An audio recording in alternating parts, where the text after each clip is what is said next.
இந்த எபிசோட்கான ஓப்பனிங் சீன்ல ஒரு மாஃபியா பிரதர் பல வருஷங்களுக்கு முன்ன தன்னோட குட்டி தங்கச்சியை கடத்திட்டு போய் வித்தவங்க எல்லாரையும் அடி பெலு பெலுன்னு பொழந்து கட்டி இப்ப மட்டும் என்னோட தங்கச்சி எங்க இருக்காங்கிற உண்மையை சொல்லல, நான் உங்க எல்லாரையுமே கொன்னுடுவேன்னு மிரட்டவும் தனியா வந்து சிக்கியிருக்கவனால எங்களை என்ன பண்ண முடியும்? இப்ப நான் ஒரு ஃபோன் பண்ணா போதும், என்னோட ஆளுங்க எல்லாருமே வந்து உன்னை இருந்த இடம் தெரியாம அழிச்சிருவாங்கன்னு பிளாக்மெயில் பண்றான். யாருடா தனியா வந்திருக்கா இப்ப பாருன்னு சொல்லி அந்த மாஃபியா பிரதர் தன்னோட 2 அண்ணாக்களை, ஒருத்தர் மிகப்பெரிய பிசினஸ்மேன் கோடீஸ்வரர், இன்னொருத்தர் ரொம்பவே ஃபேமஸான திறமையான டாக்டர். பாத்தியில என்னோட ஸ்ட்ரென்த் என்னன்னு, எங்க கிட்ட பிரச்சனை பண்ணாம ஒழுங்கா என்னோட தங்கச்சியை எந்த ஊர்ல போய் வித்தங்கிற உண்மையை சொல்லிடு, இல்ல நீ உயிரோட இருக்கிற வர மரண வேதனையை அனுபவிக்கிற மாதிரி இருக்கும்னு மாஃபியா பிரதர் மிரட்டவும், என்ன சும்மா பேசிட்டு இருக்க, என்கிட்ட விடு, விஷ ஊசி போட்டு கொன்னுடுறேன்னு டாக்டர் என்ன சொல்றான். ஐயோ சார் வேண்டாம், அப்படி எதுவும் பண்ணிடாதீங்க சார், நான் 18 வருஷத்துக்கு முன்ன உங்க 3 வயசு தங்கச்சிய சங்ஷிங்கிற ஒரு ஊர்ல தான் போய் வித்தேன்னு இவன் சொல்லிடுறான்.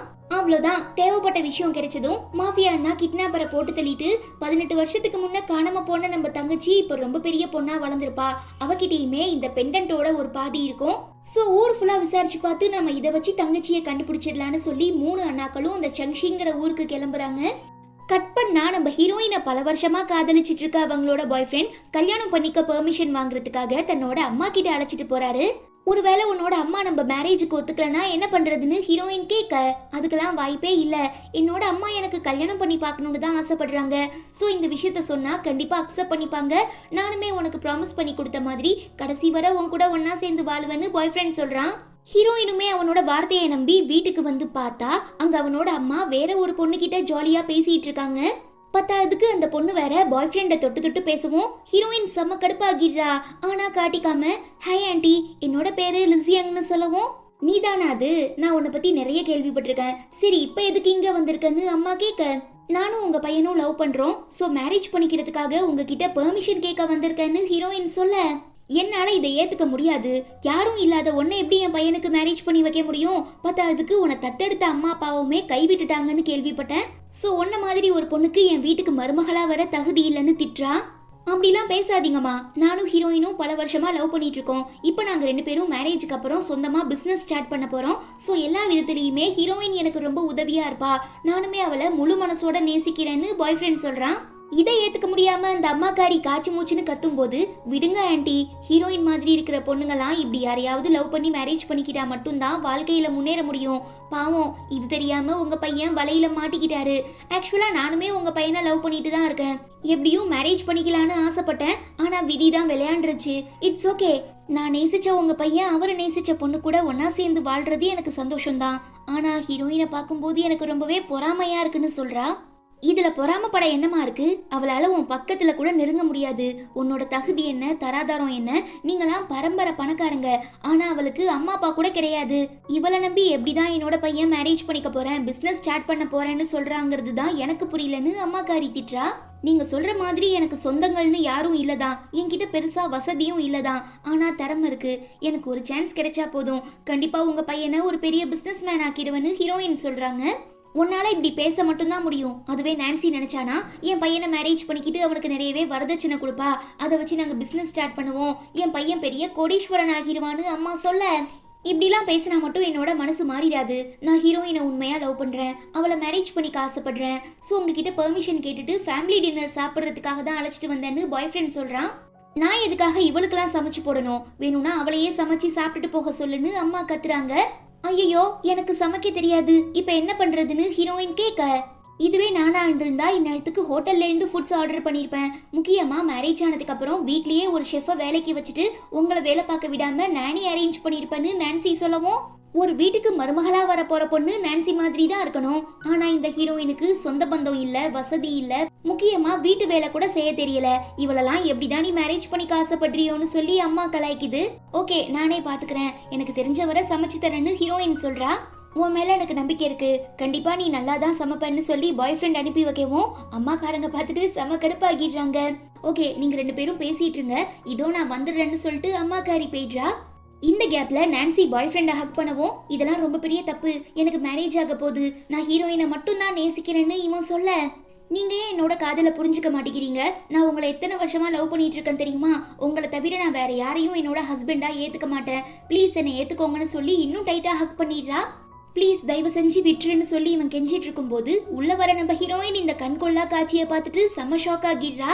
நீ நினைக்கிற மாதிரி இல்ல, இதெல்லாமே ஒரு ஆக்சிடென்ட் தான்னு பாய் ஃப்ரெண்ட் சொல்ல, நீங்க சொல்றத நம்ப நான் ஒன்னும் சின்ன பொண்ணு கிடையாது. நீங்க 2 பேரும் தனியா இந்த ரூம்குள்ள என்ன பண்ணிட்டு இருக்கீங்க? அது வந்து நீ ஆரம்பிக்கும் போது கல்யாணத்துக்கு முன்னவே என் பையனை நீ மிரட்ட ஆரம்பிச்சிட்டியா? எதுக்காக உன்கிட்ட அவன் எக்ஸ்பிளனேஷன் கொடுக்கணும்னு அம்மா கத்தவும், கல்யாணம் ஆகாத ஒரு பொண்ணும் பையனும் எதுக்காக ஒரு ரூம்ல ஒன்னா இருக்கணும்னு ஹீரோயின் கேக்குறா.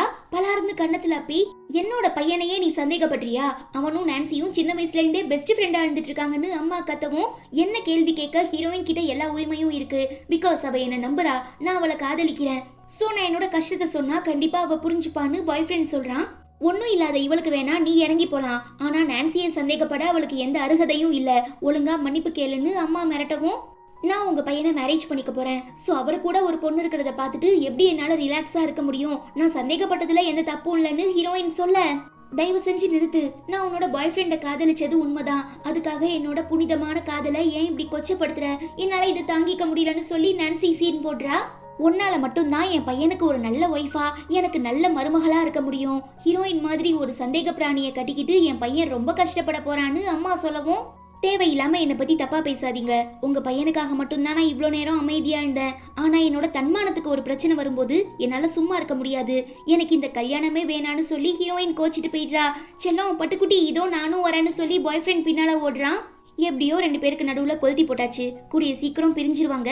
அதுக்கப்புறம் நீ ஆசைப்பட்ட மாதிரி என் பையனை மேரேஜ் பண்ணிக்கிட்டு என் வீட்டுக்கு மருமகளா வந்துருன்னு அம்மா சொல்லவும், நான்சி ரொம்ப சந்தோஷமா சிரிச்சுக்கிட்டே வெளியில வரும்போது ஒரு டாலர் பாக்குறாங்க.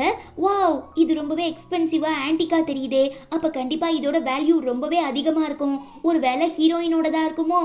பரவாயில்ல, அவளுக்கு சொந்தமான அவளோட பாய் ஃப்ரெண்டையே ஆட்டைய போட போறேன், இதெல்லாம் ஒரு விஷயமே இருக்காதுன்னு சொல்லி எடுத்து வச்சுக்கிறா. என் செல்லம் பட்டுக்குட்டி ஏன் இப்படி கோச்சுக்கிட்டு ஓடுற? நான் உன்னை எந்த அளவுக்கு லவ் பண்றேன் தெரியுமா?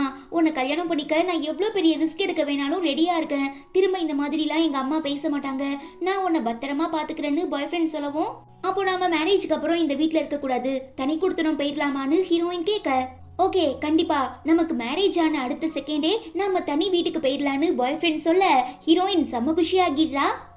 அதுவே இங்க அவ்வளோ பெரிய சங்ஷி மாகாணத்துல 18 வருஷத்துக்கு முன்ன காணாம போன தன்னோட தங்கச்சியை எப்படி கண்டுபிடிக்க போறோம்னு தெரியாம அண்ணாக்கள் எல்லாருமே ரொம்ப டென்ஷனா இருக்கும்போது, அந்த ஊரோட கவர்னர் என்னோட பேஷண்ட் தான், ஸோ அவர்கிட்ட ஹெல்ப் கேட்டு எப்படியாவது தங்கச்சியை கண்டுபிடிச்சிடலான்னு டாக்டர் அண்ணா சொல்ல, இது கிட்டத்தட்ட பெரிய கடல்ல குண்டூசியை போட்டுட்டு தேடுறதுக்கு சமம்னு சொல்லி பெரிய அண்ணா ரொம்பவே டிசப்பாயின்மெண்ட்ல இருக்கும்போது, பாஸ் காணாம போன உங்க தங்கச்சியை லின் குடும்பத்தை சேர்ந்தவங்க தத்தெடுத்திருக்காங்க. பட் ரீசெண்டா அவங்களோட உண்மையான பொண்ணு திரும்ப வந்துட்டதுனால உங்க தங்கச்சியை கைவிட்டிருக்காங்க. இதை தாங்கிக்க முடியாம உங்க தங்கச்சியோட பாய் ஃப்ரெண்ட் அவங்கள மேரேஜ் பண்ணிக்க போறாராமான்னு சொல்லவும், நம்ம தங்கச்சிக்கு கல்யாண வயசு வந்துருச்சுங்கிறதையே என்னால நம்ப முடியல. இதுல அவ தனக்கு ஏத்த மாதிரி ஒரு நல்ல பையனை தேர்ந்தெடுத்திருக்கான்னு நினைக்கும் போது எனக்கு ரொம்பவே சந்தோஷமா இருக்குன்னு சொல்லி என்னோட தங்கச்சிக்கு 100 பவுண்ட் நகை போட போறேன்னு 2வது அண்ணா சொல்றான். பெரிய அண்ணா, நான் 10 வீடு, 12 காரு, $20 மில்லியன் பேங்க் அக்கவுண்ட்ல போடுறது மட்டும் இல்லாம என் கம்பெனியோட பாதி ஷேரை அவ பேருக்கு எழுதி வைக்க போறேன்னு சொல்ல, நான் தான் நம்ம ஃபேமிலியோட ப்ரைடை காப்பாத்திட்டு இருக்கேன். ஸோ அதுக்கு சாட்சியா இருக்க என்னோட பெண்டன்ட்டை தங்கச்சிக்கு கிஃப்டா தர போறேன்னு 3வது அண்ணா சொல்லிடுறான். ஓகே, இந்த சைனாவே பார்த்து அசர்ற மாதிரி நம்ம தங்கச்சி கல்யாணத்தை நாம ஜமாய்க்கிறோம்னு சொல்லிட்டு அண்ணாக்கள் 3 பேரும் ஷங்ஷி மாகாணத்துக்கு கிளம்புறாங்க. இந்த விஷயம் ஹீரோயினோட பாய் ஃப்ரெண்டுக்கு தெரிய வருது. பட் அவங்க தான் ஹீரோயினோட அண்ணாக்கள்னு தெரியாம ஏதோ பெரிய பெரிய பிசினஸ் மேன்லாம் தன்னோட மேரேஜுக்கு வரப்போறாங்கன்னு நினைச்சுக்கிட்டு எப்படி இதெல்லாம் சாத்தியம்னு கேட்க, என்னோட அப்பா தன்னோட செல்வாக்கை யூஸ் பண்ணி அவங்க 3 பேரையும் இன்வைட் பண்ணாரு. எங்க அப்பா மேல இருக்கிற மரியாதைக்காக தான் அவங்களுமே வர ஒத்துக்கிட்டாங்கன்னு சொல்றா. ஆக்சுவலா நம்ம 3 அண்ணாக்களுக்கும் இவங்க அப்பா யாருன்னே தெரியாது, சும்மா இவ கதை விடுறா. இத உண்மை நம்பி பாய் ஃப்ரெண்டோட அம்மா, பாத்தியா மைசன், தான் நேசிச்ச பையனோட மேரேஜுக்கு எவ்வளோ பெரிய பெரிய பிசினஸ் மேனெல்லாம் இன்வைட் பண்ணியிருக்கான்னு, அதுவே நீ அவ காதலை ஏத்துக்கிட்டு அவளையே கல்யாணம் பண்ணிக்கிட்டீன்னா கண்டிப்பா நீ செல்வ செழிப்பா வாழலான்னு பிரெயின் வாஷ் பண்ண முயற்சி பண்ணுது. ரொம்ப தேங்க்ஸ், உன்னோட ஃபேமிலிக்கு நான் பெரிய கடமைப்பட்டிருக்கேன். பட் என்னைக்குமே என் மனசு ஹீரோயினுக்கு மட்டும் தான் சொல்லி பாய் ஃப்ரெண்ட் போயிடுறான். நம்ம ஹீரோயின் வெட்டிங் ட்ரெஸ் எடுக்க வந்த இடத்துல ஒரு பிரிட்டியான ஒயிட் கலர் ட்ரெஸ்ஸை பார்த்துட்டு எனக்கு இது ரொம்ப பிடிச்சிருக்கு, இதையே பேக் பண்ணிருங்கன்னு சொல்லவும் அவங்க $30,000 பில் தராங்க. உடனே தன்னோட பாய் ஃப்ரெண்டுக்கு கால் பண்ணி காசு கேட்கறா. ஆனா அவனோட அம்மா, உன்னால இது கூட வாங்க முடியாதா? மேரேஜுக்கான எல்லா செலவையும் என் பையன் தான் பாத்துக்கிறான். ஈவன் நீ அவனுக்கு டவுரின்னு $1 கூட கொடுக்கல. சோ நீ எல்லாம் எதுக்காக மேரேஜுக்கு ஆசைப்படுற? இப்ப நீ அந்த வெட்டிங் ட்ரெஸ்ஸை வாங்கிட்டு வந்தா மட்டும்தான் இந்த மேரேஜ் நடக்கும். இல்ல என் பையனோட அழகுக்கும் படிப்புக்கும் தகுதிக்கும் தராதாரத்துக்கும் அவனுக்கு ஏத்த மாதிரி நான் நல்ல பணக்கார பொண்ணா பார்த்து கல்யாணம் பண்ணி வச்சிருவேன்னு சொல்லி மிரட்டவும், கடைசி நேரத்துல இப்படிலாம் ஃபோர்ஸ் பண்ணா நான் என்ன பண்றதுன்னு ஹீரோயின் கேட்க, ப்ளீஸ் நீ இந்த சிச்சுவேஷனை கொஞ்சம் புரிஞ்சுக்கோ, இது உன் தன்மானம் சம்பந்தப்பட்ட விஷயம், எப்படியாவது அந்த வெட்டிங் ட்ரெஸ்ஸை மட்டும் நீ வாங்கிட்டு வெட்டிங் ஹாலுக்கு வந்துருன்னு பாய் ஃப்ரெண்ட் சொல்லவும், வேற வழி இல்லாம நம்ம ஹீரோயினுமே ஒத்துக்கிட்டு இதுக்கு முன்ன சில இடங்கள்ல பார்ட் டைமா வேலை பார்த்திருப்பாங்க, அங்க சம்பளம் பாக்கி இருந்திருக்கும், சோ அதெல்லாம் கேட்க ஆரம்பிக்கிறாங்க.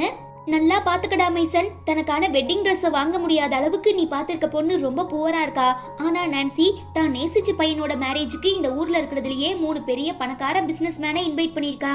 அப்ப அவளோட அன்பு எவ்வளோங்கிறத புரிஞ்சுக்கிட்டு உன்னோட மனசை மாத்திக்கோன்னு சொல்றாங்க. ஆமா, நீங்க என்ன மேரேஜ் பண்ணிக்கிட்டீங்கன்னா வீடு, காரு, கம்பெனி, பிசினஸ்ன்னு சொல்லி ரொம்பவே வசதியான வாழ்க்கை வாழலாம். அதனால ப்ளீஸ் இன்னொரு தடவை என்ன கன்சிடர் பண்ணுங்க, எனக்கு ஒரே ஒரு சான்ஸ் கொடுங்கன்னு கேட்டு நான்சி கெஞ்சவும், வழக்கம் போல பாய் ஃப்ரெண்ட் எந்த ரியாக்ஷனுமே கொடுக்காம அமைதியா இருக்கான். ஓகே எனக்கு புரியுதுன்னு சொல்லிட்டு நான்சி எங்கேருந்து கிளம்பிடவும் அவனோட அம்மா கண்ணாபின்னான்னு திட்ட ஆரம்பிச்சிடுறாங்க. கட் பண்ண அடுத்த நாள் நம்ம ஹீரோயினுக்கு மேரேஜ். சொன்ன மாதிரி பணம்லாம் ரெடி பண்ணி எடுத்துக்கிட்டு பொட்டிக்கு வந்து பார்த்தா செலக்ட் பண்ணி வச்சிருந்த வெட்டிங் ட்ரெஸ்ஸை காணோம். பதறி போய் சேல்ஸ் கேர்ள் கிட்ட கேட்கும்போது நேத்து தான் அதை வேற ஒருத்தர் வந்து வாங்கிட்டு போனாங்கன்னு சொல்ல, பாவம் ஹீரோயின் ரொம்ப டிசப்பாயிண்ட் ஆகிடுறா. அதே நேரம் பாய் ஃப்ரெண்ட் கால் பண்ணி ரொம்ப டைம் ஆயிடுச்சு, சீக்கிரமா ஹாலுக்கு வான்னு சொல்லவும் ரொம்பவே சிம்பிளான ட்ரெஸ் போட்டுட்டு போறாங்க. வந்திருக்க கெஸ்ட் எல்லாம் பார்த்துட்டு, என்ன இந்த பொண்ணுகிட்ட வெட்டிங் ட்ரெஸ் வாங்க கூட காசு இல்லையா, இவ ஏழை வீட்டு பொண்ணுங்கிறது நல்லா தெரியும், அதுக்குன்னு தன்னோட மேரேஜுக்கு இப்படியா வருவான்னு கேட்டு கண்ணா பின்னான்னு மட்டமா பேசவும் டென்ஷன் ஆகிடுற பாய் ஃப்ரெண்ட், உனக்காக நான் எத்தனையோ விஷயத்துல அட்ஜஸ்ட் பண்ணி போயிட்டேன், ஆனா நீ என்னோட மரியாதையை கெடுக்கிற மாதிரி பண்ணிருக்க இந்த காரியத்தை என்னால ஏத்துக்க முடியாது. நான் என்ன உன்கிட்ட கோடிக்கணக்குல டௌரியா கேட்டேன், உன்னோட மேரேஜ்க்கான ட்ரெஸ்ஸை உன்னையே வாங்கிட்டு வந்து போட சொன்னேன், அவ்வளோதான். இதை கூட பண்ண முடியலனா எப்படி உன்னால கடைசி வரை என்ன பத்திரமா பாத்துக்க முடியும்னு பாய் ஃப்ரெண்ட் கேக்குறான். சாரி, எங்கேயோ பெரிய மிஸ்டேக் நடந்துருச்சு, தயவு செஞ்சு என்ன மன்னிச்சிடுங்கன்னு கெஞ்சிரா. ஆனா சுத்தி நிக்கிறவங்களாம் பொதுவா நம்ம ஊரு பொண்ணுங்க எல்லாருமே மேரேஜுக்கு ஒரு வாரத்துக்கு முன்னால இருந்தே ப்ரிப்பரேஷன் ஆரம்பிச்சிருவாங்க. ஆனா ஹீரோயின் ரொம்பவே அலட்சியமா இருக்கான்னு சொல்லி கொளுத்தி போடவும் பாய் ஃப்ரெண்ட் செம்ம கடுப்பாகிடுறான். பத்தாவதுக்கு ஹீரோயின் செலக்ட் பண்ணி வச்சிருந்த அந்த ட்ரெஸ்ஸை நான்சி போட்டுட்டு வரா. நீங்க ஹீரோயினை இந்த ட்ரெஸ் தானே வாங்கிட்டு வர சொன்னீங்க, இப்ப நான் வாங்கிட்டு வந்துட்டேன், சோ நீங்க என்ன மேரேஜ் பண்ணிக்கிறீங்களான்னு நான்சி கேட்க, இத்தனை பேருக்கு முன்ன அவமானப்படுத்தின உன்னை என்னால ஏத்துக்க முடியாது, நான் நான்சியவே மேரேஜ் பண்ணிக்கிறேன்னு சொல்லி பாய் ஃப்ரெண்ட் கட்சி மாறிடுறான். நம்ம ஹீரோயினால இதை ஏத்துக்கவே முடியல, ரொம்ப பேனிக் ஆகிடுறாங்க.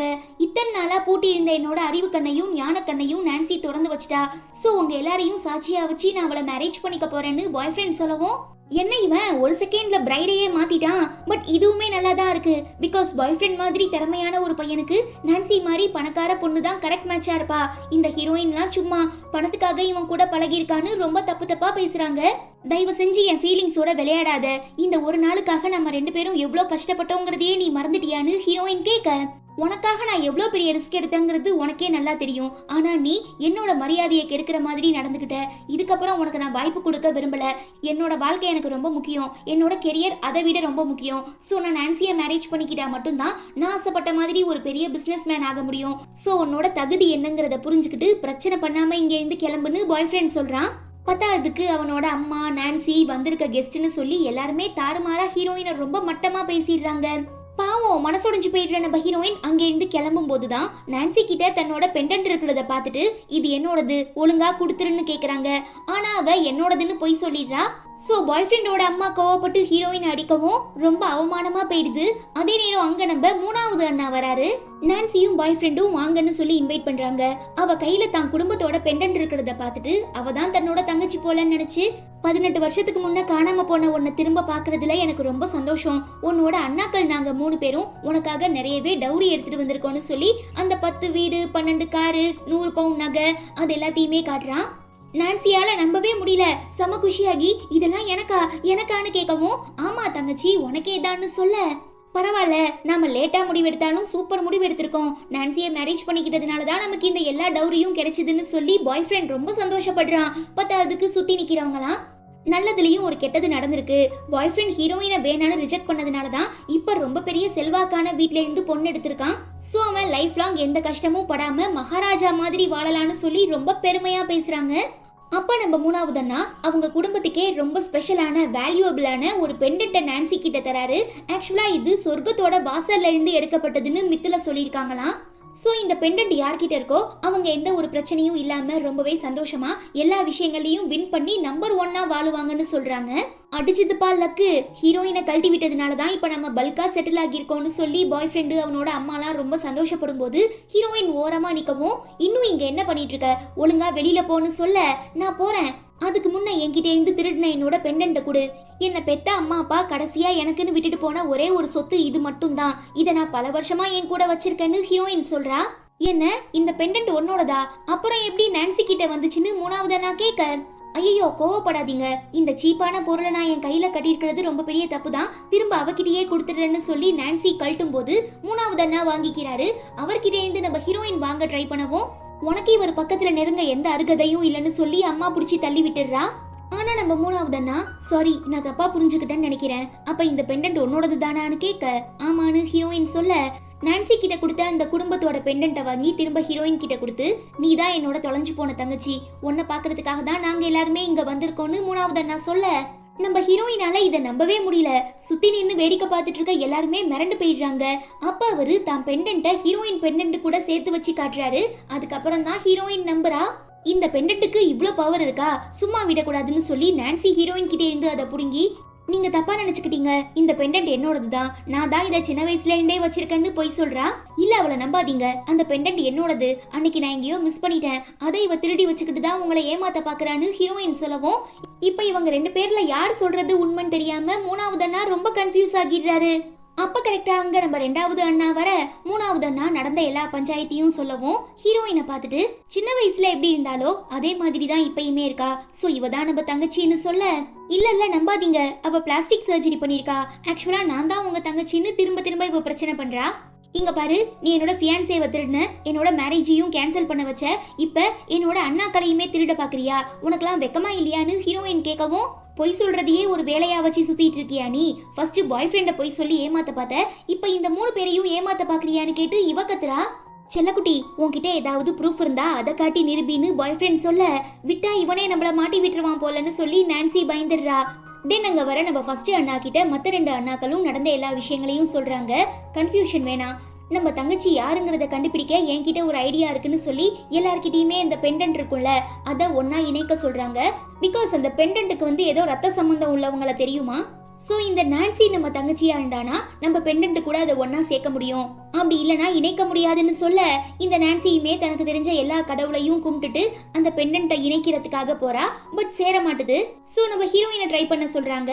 நம்ம ஹீரோயின் தான் ஒரிஜினல் தங்கச்சியாச்சே. ஸோ அண்ணாக்கள் 3 பேரோட அந்த பெண்டன்ட் கூட சேர்ந்துடவும் இவ தான் நம்ம தங்கச்சிங்கிறத அண்ணாக்கள் புரிஞ்சுக்கிறாங்க. தங்கச்சி என் தங்கச்சி, பாசமான தங்கச்சி, உன்னை பார்த்து நாளாச்சு, இப்போ நம்ம வீட்டுக்கு போகலான்னு சொல்லி அண்ணாக்கள் 3 பேரும் ரொம்ப பாசமா ஹீரோயின் அங்கேருந்து கூட்டிட்டு போகவும், வந்திருக்க கெஸ்ட் எல்லாம் இந்த பாய் ஃப்ரெண்ட் நிஜமாவே ரொம்ப அன்லக்கி பர்சன், ஹீரோயின் மாதிரி ஒரு பணக்கார பொண்ணை மிஸ் பண்ணதுக்கு லைஃப் லாங் கஷ்டப்படுவான்னு சொல்றாங்க. ரொம்ப பெரிய தப்பு பண்ணிட்டோன்னு சொல்லி பயந்து போயிடுறாங்க. செல்லக்குட்டி, இத்தனை வருஷமா ஏன் என்கிட்ட இந்த உண்மையை சொல்லலன்னு கேட்க, எனக்கே தெரியாது, நான் சின்ன வயசுல காணாம போயிட்டேன். ஸோ என்னோட மெமரிஸ் எல்லாமே மறந்துருச்சு. அப்புறம் தான் என்னை லின் ஃபேமிலியை சேர்ந்தவங்க தத்தெடுத்து வளர்த்தாங்க. ஆனா நீ இருக்க பாரு, இவ்வளோ நேரம் என்னை அந்த திட்டிட்டு இப்போ நான் பணக்கார வீட்டு பொண்ணுன்னு தெரிஞ்சதும் கொஞ்சம் கூட வெக்கமே இல்லாம சிரிச்சு சிரிச்சு பேசுறியேன்னு ஹீரோயின் கேட்க, நாங்க ஏதோ அவசரப்பட்டு பேசிட்டோமா, தயவு செஞ்சு எங்களை மன்னிச்சிடு. என் பையன் எந்த அளவுக்கு உன்னை காதலிக்கிறாங்கிறது உனக்கே நல்லா தெரியும். ஸோ அவனுக்கு இன்னொரு வாய்ப்பு கொடுத்து அவனை ஏத்துக்கிட்டு மேரேஜ் பண்ணிக்கோன்னு அம்மாக்காரி கெஞ்சிரா. அட என்னங்க ஆண்டி இப்படி பொசுக்குன்னு கட்சி மாறுறீங்கன்னு நான்சி கேட்க, போடி அங்கிட்டுன்னு சொல்லி தள்ளி விட்டுடுறாங்க. நீங்க வேணா மனசாட்சியே இல்லாம காசுக்காக பப்ளிக்கா மனப்பெண்ணை மாத்திருக்கலாம், ஆனா என்னால என் மனசை மாத்திக்க முடியாதுன்னு ஹீரோயின் சொல்லவும், அதுவுமே கரெக்ட் தான். என் தங்கச்சி இடத்துல வேற எந்த பொண்ணா இருந்தாலுமே இந்த முடிவை தான் எடுத்திருப்பாங்க. முக்கியமா நீங்க எல்லாரும் சேர்ந்து என் தங்கச்சியை ரொம்ப புள்ளி பண்ணிருக்கீங்க, தரக்குறைவா பேசிருக்கீங்க, டார்ச்சர் பண்ணிருக்கீங்க. சோ இது எல்லாத்துக்குமே நீங்க கூடிய சீக்கிரம் அனுபவிப்பீங்கன்னு சொல்லிட்டு அண்ணாக்கள் 3 பேரும் ஹீரோயின் அழைச்சுக்கிட்டு அங்கே இருந்து போயிடுறாங்க.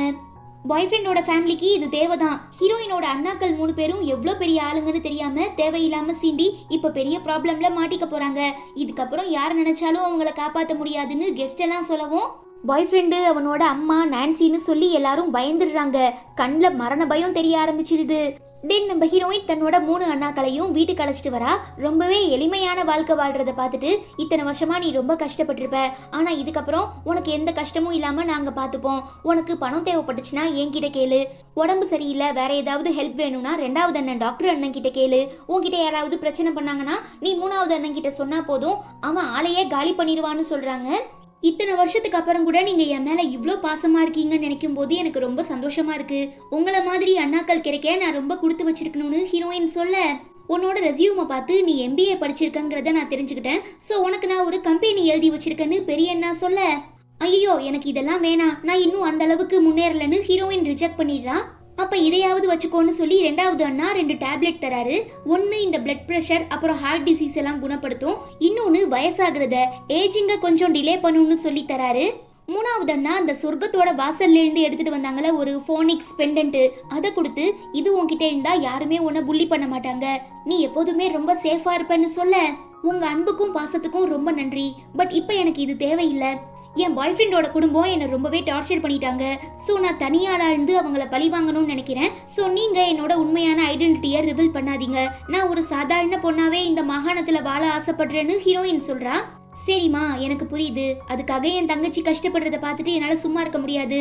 அட்லீஸ்ட் இந்த 2 டேப்லெட்டையாவது நீ எடுத்துக்கோ. ஒன்ஸ் நீ அவங்க எல்லாரையும் ரிவெஞ்ச் எடுத்துட்டு திரும்ப எங்க கூட வந்துரு. நாம எல்லாரும் ஒரே வீட்டுல சந்தோஷமா வாழலான்னு 2வது அண்ணா சொல்றாரு. ஹீரோயினுமே இந்த டீலுக்கு ஒத்துக்கிறா.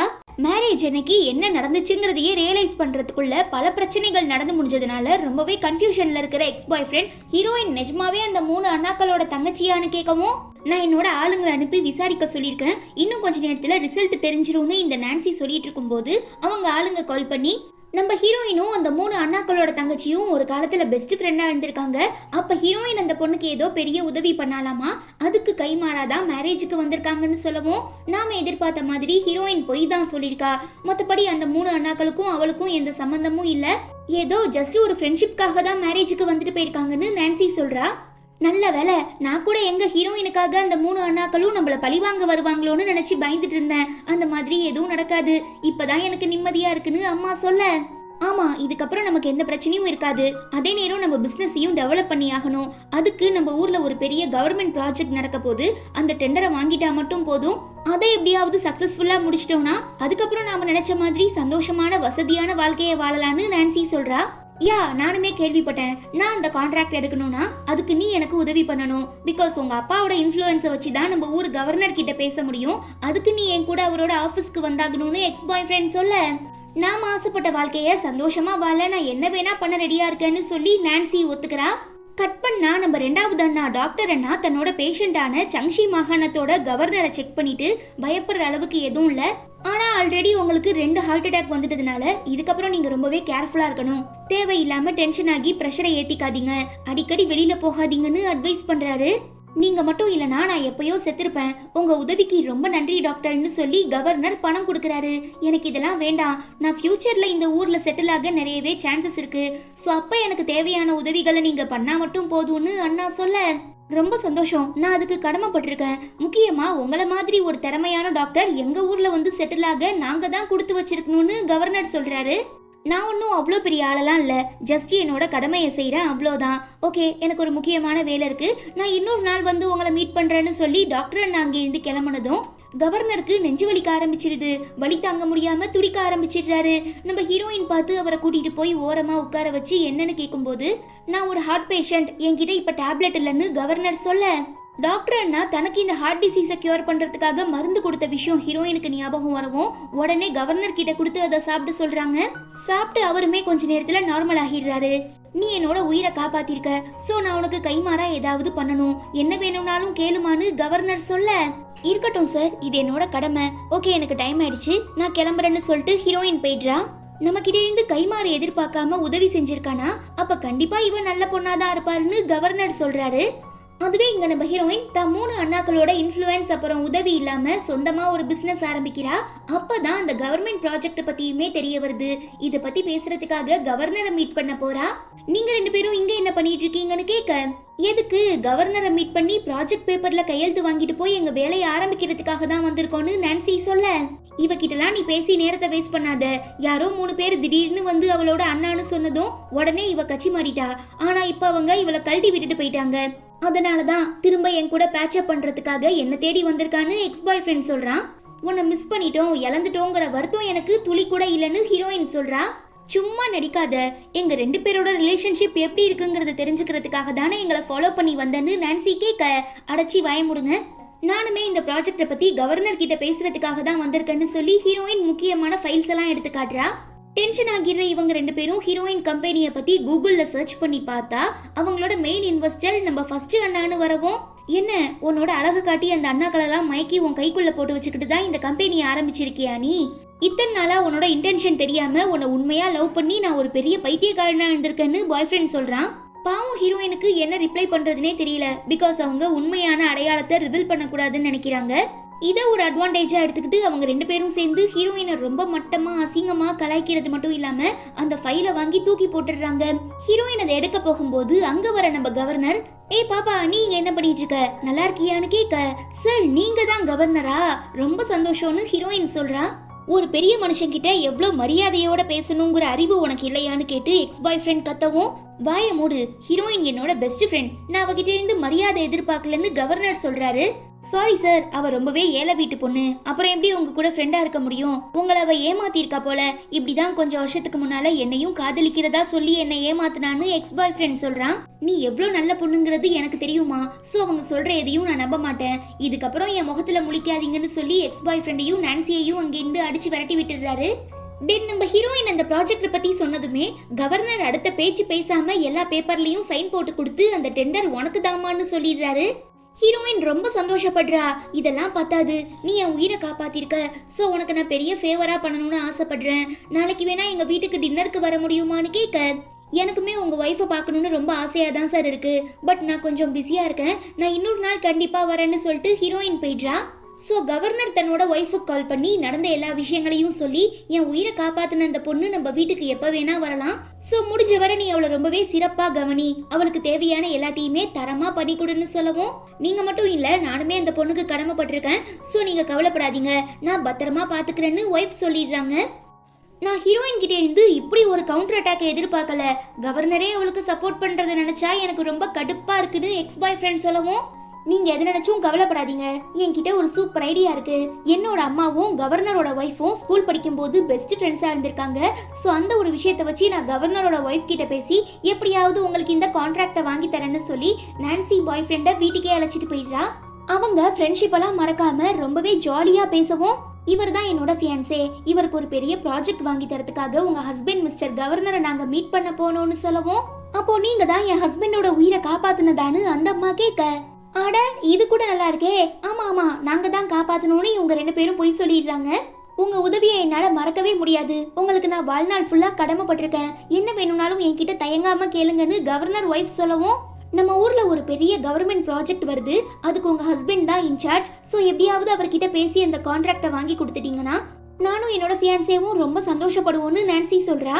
நான் பொதுவா இந்த கவர்மெண்ட் விஷயத்துலலாம் இன்வால்வ் ஆக மாட்டேன், பட் எனக்கு ரொம்பவே வேண்டப்பட்டவங்க நீங்க கேட்கும்போது என்னால இல்லைன்னு சொல்ல முடியலன்னு சொல்லி அந்த ப்ராஜெக்ட் பேப்பர்ல கவர்மெண்ட் சீலை வச்சு கொடுத்துடுறாங்க. அப்போதான் எக்ஸ் பாய் ஃப்ரெண்ட், இந்த மாதிரி லிசி அங்குங்கிற ஒரு பொண்ணு, அதாவது ஹீரோயின் உங்க ஹஸ்பண்டையே சுத்தி சுத்தி வந்துட்டு இருக்கா, அவர் ரொம்ப மோசமானவ, இப்படிதான் சில வருஷங்களுக்கு முன்னே என்ன காதலிக்கிறதா சொல்லி ஏமாத்த ட்ரை பண்ணா, அப்புறம் நான்சி தான் ரொம்ப போராடி அவகிட்ட இருந்து என்ன காப்பாத்துனா, அதனால நீங்களுமே உங்க ஹஸ்பண்ட பத்திரமா பாத்துக்கங்க, இல்ல எப்ப வேணா எது வேணா நடக்கலான்னு சொல்லவும், கவர்னர் ஒய்ஃப் நம்ம ஹீரோயினை ரொம்ப தப்பான பொண்ணுன்னு நினைச்சுக்கிறாங்க. எதுவா இருந்தாலும் நான் பாத்துக்கிறேன்னு சொல்லி அந்த கான்ட்ராக்டுக்கு அட்வான்ஸா ஒரு $30,000 பணம் கொடுக்குறாங்க.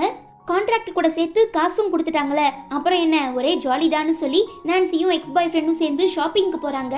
அதுவே இங்க நம்ம ஹீரோயின் பெரியண்ணா கூட நடந்து போயிட்டு இருக்கும்போது கவர்னர் கால் பண்ணி, நான் உங்ககிட்ட ஒரு முக்கியமான விஷயத்தை பத்தி பேசணும், சீக்கிரமா என்னோட ஆபீஸ்க்கு வாங்கன்னு சொல்ல, நான் இப்ப என் தங்கச்சி கூட ஷாப்பிங்க்கு போயிட்டு இருக்கேன், முடிஞ்சா நீங்க அந்த மாலுக்கு வாங்கன்னு பெரியண்ணா கூப்பிடுறான். அதுக்கு கவர்னருமே ஓகேன்னு சொல்லிடுறாரு. ரொம்ப முக்கியமான விஷயம்னா நீங்க கிளம்புங்கண்ணா, நான் பாத்துக்கிறேன்னு ஹீரோயின் சொல்ல, பெரியண்ணா தன்னோட பிளாக் கார்டு கொடுத்து உனக்கு என்ன வேணும்னாலும் வாங்கிக்கோ, எதுக்காகவும் தயங்காத, இன்னும் கொஞ்ச நேரத்துல நான் வந்துடுறேன்னு சொல்லிட்டு அங்கிருந்து கிளம்பிடுறாரு. பொட்டிக்கு வந்த நம்ம ஹீரோயின் ரொம்பவே அழகழகான ட்ரெஸ்லாம் செலக்ட் பண்ணிட்டு இருக்கச்ச அங்க வர எக்ஸ் பாய் ஃப்ரெண்ட், உனக்கு வர வேலையே இல்லையா, எதுக்கு இப்படி என்னையே ஃபாலோ பண்ணி பின்னால வந்துட்டு இருக்கன்னு கேட்க, நான் இங்க ட்ரெஸ் வாங்க வந்தேன், ஆக்சுவலா நான் தான் இந்த பொட்டிக்குள்ள ஃபர்ஸ்ட் என்ட்ரு ஆனேன், நீ எனக்கு அப்புறம் தான் வந்திருக்க அப்படின்னு பார்த்தா நீ தான் என்னை இங்க ஃபாலோ பண்ணி வந்திருக்கன்னு ஹீரோயின் சொல்றாங்க. ஒன்ன மாதிரியான ஆளுங்களுக்குலாம் இங்க கர்ச்சீஃப் கூட வாங்க வசதி கிடையாது, அப்புறம் எந்த தைரியத்துல நீ உள்ள வந்தன்னு நான்சி கேட்க, நக்கலா சிரிச்சுக்கிட்டே ஹீரோயின் அங்க ஒர்க் பண்ற பொண்ணுகிட்ட இங்க இருக்கிற எல்லா ட்ரெஸ்ஸையும் எனக்காக பேக் பண்ணுங்கன்னு சொல்லவும் அந்த பொண்ணு செம குஷி ஆகிடுறா. இவளை நம்பி நீ பில்லாம் போடாத, அப்புறம் காசு கொடுக்காம டாடா பாபாய் சொல்லிட்டு போயிடுவான்னு நான்சி சொல்லி கலாய்க்கவும் ஹீரோயின் தன்னோட பிளாக் கார்டை கொடுத்து உடனே எல்லாத்துக்கும் பில் போட்டு எடுத்துட்டு வந்து கொடுமான்னு சொல்றாங்க. அதெல்லாம் சும்மா பந்தாக்குதான், உள்ள ஒத்த பைசா கூட இருக்காதுன்னு பாய் ஃப்ரெண்ட் சொல்லி வாய மூடுறதுக்குள்ள சேல்ஸ் கேர்ள் பில்லெல்லாம் போட்டு நம்ம ஹீரோயின் கையிலேயே கொடுத்துடுறா. இது அந்த 3 அண்ணாக்களுக்கும் சொந்தமான பிளாக் கார்டு, மொத்தமே 3 மட்டும் தான் இருக்கு, அப்புறம் எப்படி ஹீரோயினுக்கு இது கிடைச்சிருக்கும், ஒரு வேலை திருடி இருப்பாளோன்னு பாய் ஃப்ரெண்ட் சொல்றான். அது உனக்கு தேவையில்லை, ஒழுங்கா என்கிட்ட கொடுத்துருன்னு ஹீரோயின் சொல்லவும் கண்டிப்பா ஹீரோயின் தப்பான வேலை பார்த்து தான் இந்த கார்டு அந்த பெரிய அண்ணா கிட்ட இருந்து வாங்கியிருப்பாருன்னு நான்சி சொல்லும்போது டென்ஷன் ஆகிடுற ஹீரோயின் சேல்ஸ் கேர்ள் பொண்ணு கிட்ட இவங்க 2 பேரும் எனக்கு சொந்தமான பொருளை திருடிட்டாங்க, ஸோ செக்யூரிட்டி கார்ட்ஸ் கிட்ட சொல்லி அந்த பொருளை திரும்ப எனக்கு வாங்கி கொடுத்துட்டு இவங்க 2 பேரையும் அடிச்சு வெளியில துரத்துங்கன்னு ஹீரோயின் சொல்ல, நான்சி கவர்னரோட ஒய்ஃபுக்கு கால் பண்ணி கொஞ்ச நேரத்துக்கு முன்னே நான் சொன்னேன்ல லிஸி அங்குங்கிற அந்த பொண்ணு இப்போ அவ மால்ல எங்க கிட்ட பயங்கரமா பிரச்சனை பண்ணிட்டு இருக்கா, ஸோ நீங்க வந்தா மட்டும்தான் இதுக்கு ஒரு தீர்வு கிடைக்கும்னு சொல்லவும் அந்த அம்மாக்கு வீட்டில் எந்த வேலையும் இருந்திருக்காது போல, உடனே கிளம்பி வந்துடுறாங்க. மேடம் அவங்கள நம்பாதீங்க, பொய் சொல்றாங்க, நான் எந்த தப்பும் பண்ணலன்னு ஹீரோயின் சொல்ல, நீ வாய மூடு, எனக்கு இவங்க 2 பேரையும் பத்தி நல்லா தெரியும், இவங்க தான் என் ஹஸ்பண்ட் உயிரை காப்பாத்துனாங்க, உன்னை பார்த்தாலே எனக்கு ரொம்ப இரிட்டேட்டிங்கா இருக்குன்னு ஆன்ட்டி சொல்றாங்க. எது இவங்களா உங்களை பொய் சொல்லி ஏமாத்திருக்காங்க, ஆக்சுவலா நான் தான் உங்க ஹஸ்பண்டை காப்பாத்துனேன்னு ஹீரோயின் சொல்றா. நான் தான் அப்பவே சொன்னேனே, தனக்கு தேவையான காரியத்தை நிறைவேற்ற இவ எப்படி வேணா பொய் சொல்லுவான்னு, தயவு செஞ்சு நம்பாதீங்கன்னு இவங்க 2 பேரும் பிரெயின் வாஷ் பண்றாங்க. சம்பந்தப்பட்டவங்க கிட்ட நீங்க இதை பத்தி பேசினா மட்டும்தான் உண்மையா என்ன நடந்துச்சுங்கிறத உங்களால தெரிஞ்சுக்க முடியும்னு ஹீரோயின் சொல்லும்போது எங்க மாட்டிக்குவோமோன்னு பயந்து இவன் கண்ணாபின்னான்னு திட்ட ஆரம்பிச்சிடுறான். நீங்க இருங்க நான் பாத்துக்கிறேன்னு சொல்லி நான்சி அடிக்க போகவும் திரும்ப ஹீரோயின் சப்புன்னு கன்னத்துல அரைஞ்சிடுறாங்க. உனக்கு எவ்வளவு தைரியம் இருந்தா இப்படி பட்ட பகல்ல எல்லாருக்கு முன்னாலையும் கை நீட்டி அரைஞ்சிருப்ப, ஒழுங்கா நான்சி கால்ல விழுந்து மன்னிப்பு கேளுன்னு ஆன்ட்டி ஃபோர்ஸ் பண்றாங்க. இன்னும் கொஞ்ச நேரத்துல என்னோட அண்ணா வந்துருவாரு, அதுக்கப்புறம் யாரு ஜெயிலுக்கு போக போறது, யாரு அவமானப்பட்டு நிக்க போறதுங்கிறத நாம வெயிட் பண்ணி பார்க்கலான்னு ஹீரோயின் சொல்லிடுறா. ஆன்ட்டி இவ சும்மா போய் சொல்லி நம்மள ஏமாத்த பாக்குறா, இவளை நம்ப கூடாது, சீக்கிரமா போலீஸை வர வச்சு இவளை அரெஸ்ட் பண்ணி ஜெயிலுக்கு அனுப்புங்கன்னு நான்சி சொல்ல, அப்படி யாருதான் இவளை காப்பாத்த வர போறாங்கிறத நாமளுமே தெரிஞ்சுக்கலான்னு சொல்லி ஆன்ட்டி வெயிட் பண்ணும்போது இங்க என்ன பிரச்சனைன்னு ஒரு குரல், திரும்பி பார்த்தா கவர்னரே வந்துடுறாரு. நீங்க இங்க என்ன பண்ணிட்டு இருக்கீங்கன்னு ஒய்ஃப் கேட்க, நான் மட்டும் கரெக்டா வரலனா இந்நேரத்துக்கு நீ என்னோட உயிரை காப்பாத்தின பொண்ணை ஜெயிலுக்கு அனுப்பி வச்சிருப்பன்னு கவர்னர் சொல்ல, அப்ப இவங்க 2 பேரும் உங்க உயிரை காப்பாத்தலையான்னு ஒய்ஃப் கேட்கும்போது இவங்க ஏதேதோ பேசி உன் மண்டைய கழுவி ஏமாத்திருக்காங்க, பட் உண்மையாவே ஹீரோயின் தான் என்னோட உயிரை காப்பாத்தினான்னு கவர்னர் சொன்னதுக்கு அப்புறம் தான் உண்மை என்னங்கிறது நம்ம மேடம்க்கு புரிய வருது.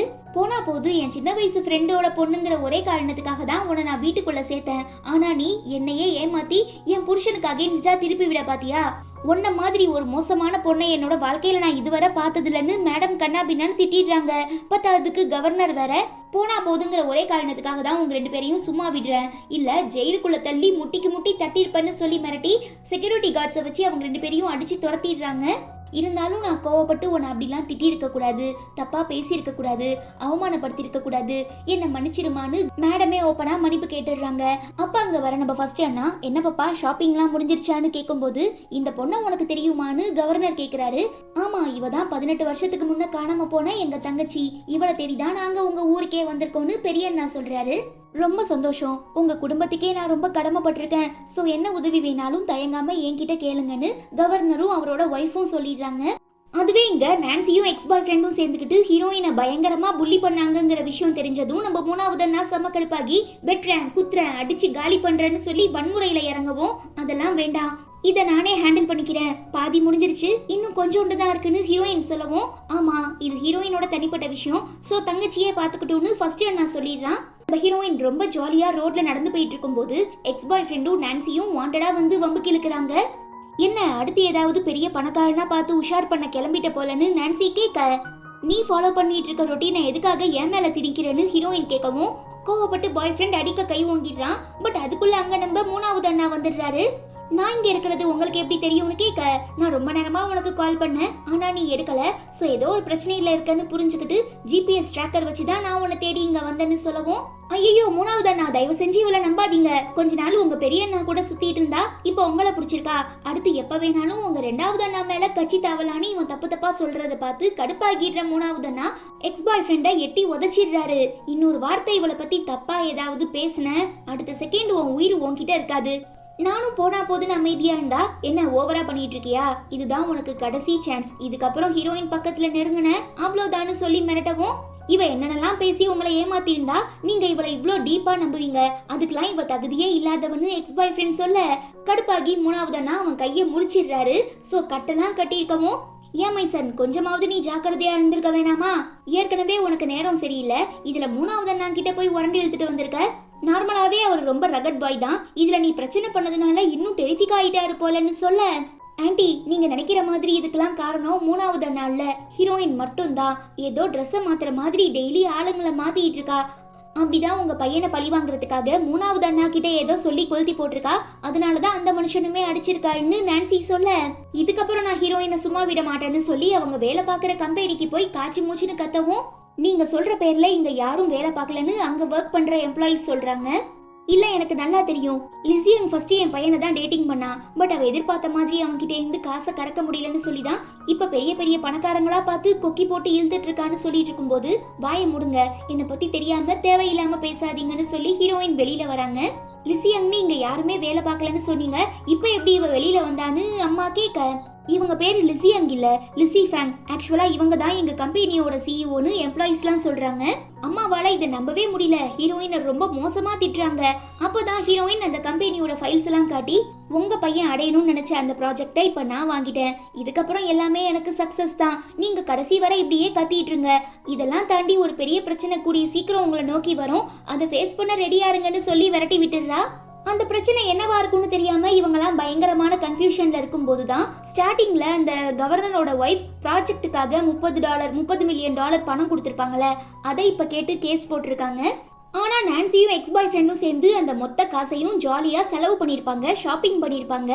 ச்சே எல்லாம் கைமீறி போயிடுச்சு, இப்படி நடக்கும் நான் கொஞ்சம் கூட எதிர்பார்க்கல, நம்ம மட்டும் இந்த காசை திரும்ப கவர்மெண்ட் கிட்ட ஒப்படைக்கலனா பெரிய குற்றவாளி ஆகிருவோன்னு பாய் ஃப்ரெண்ட் பயப்படுறான். நீங்க கவலைப்படாதீங்க, இந்த பிரச்சனையை சால்வ் பண்ண ஏதாவது வழி இருக்கும், நான் கொஞ்ச நேரம் யோசிக்கிறேன்னு நான்சி சொல்ல, இதுல யோசிக்க என்னமா இருக்கு, நீ தான் என் பையனை லவ் பண்றியே, அவனை மேரேஜ் பண்ணிக்க ஆசைப்படுறல, பேசாம அந்த டவுரி பணத்தை உங்க அப்பா கிட்ட இருந்து வாங்கி இந்த கடனை அடைச்சிரு, அதுக்கப்புறம் நமக்கு எந்த பிரச்சனையும் இருக்காதுன்னு அம்மா சொல்றாங்க. ஆக்சுவலா இவங்கெல்லாம் நினைச்சிட்டு இருக்க மாதிரி நான்சியோட அப்பா ஒன்றும் அவ்வளோ பெரிய பணக்காரங்களாம் கிடையாது, சும்மா யார்கிட்டயோ வேலை பார்த்துட்டு தான் இருப்பாரு. இந்த பாய் ஃப்ரெண்டை உஷார் பண்ணி அவனை கல்யாணம் பண்ணிக்கிட்டு ஒரு பணக்கார வாழ்க்கை வாழணுங்கிறதுக்காக தான் இத்தனை நாளா இவங்க எல்லாரையுமே ஏமாத்திட்டு இருந்திருக்கா. ஸோ அம்மா இப்படி சொல்லவும், ஆட போயா, உனக்கு ப்ராஜெக்ட் வாங்கி தரத்துக்காக நான் சப்போர்ட்டுக்கு வந்தா கடைசியில என்ன மாட்டி விட பாக்குறியா, நீ தானே அந்த அம்மா கிட்டே இருந்து கை நீட்டி காசு வாங்கின, ஸோ நீயே அந்த பணத்தை திரும்ப கொடு, எனக்கும் இதுக்கும் எந்த சம்பந்தமும் இல்லைன்னு சொல்லிட்டு அங்கேருந்து எஸ்கேப் ஆகிடுறா.